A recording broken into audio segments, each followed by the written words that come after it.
নমস্কাৰ, নতুন এটা ভিডিঅ'লৈ আপোনালোক সকলোকে স্বাগতম জনাইছোঁ। আশা কৰোঁ আপোনালোক সকলো ভালে আছে। আজিৰ ভিডিঅ'টোত মই আপোনালোকলৈ লৈ আহিছোঁ এযোৰ ধুনীয়া হাতে বনোৱা মেখেলা চাদৰ। আৰু মেখেলা চাদৰযোৰ মই সম্পূৰ্ণকৈ আপোনালোকক খুলি দেখুৱাই আছোঁ। আৰু মই কেনেকৈ বনালোঁ, কি বস্তু ব্যৱহাৰ কৰিছোঁ, সকলোখিনি ভিডিঅ'টোত দেখুওৱা হৈছে। আশা কৰোঁ আপোনালোকে ভিডিঅ'টো শেষলৈ চাই থাকিব। আৰু এইখন হৈছে মেখেলাখনৰ তলত মই দুটা সৰু সৰু লেচ লগাই দিছোঁ, এটা ৰাণী পিংক আৰু এটা ব্লু। আৰু এয়া মই মেখেলাখন খুলি দেখাই দিছোঁ, কেনেকুৱা হৈছে আপোনালোকে জনাবচোন। আৰু এইখন হৈছে চাদৰখনৰ ছাইডত এটা ধুনীয়া মৰম লগা লেচ লগোৱা হৈছে।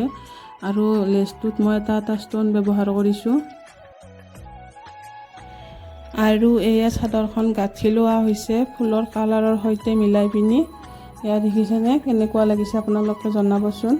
আৰু চাদৰখন খুলি দেখুৱাই আছোঁ ৰ'ব আপোনালোকক মই।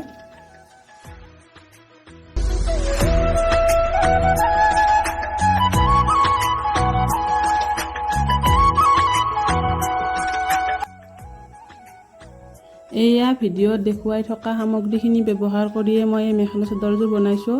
আপোনালোকেও ঘৰতে এনেকৈ ধুনীয়াকৈ মেখেলা চাদৰ বনাই ল'ব পাৰিব। ভিডিঅ'টো সম্পূৰ্ণকৈ চাই থাকিব, গোটেইখিনি দেখুওৱা হৈছে ভিডিঅ'টোত।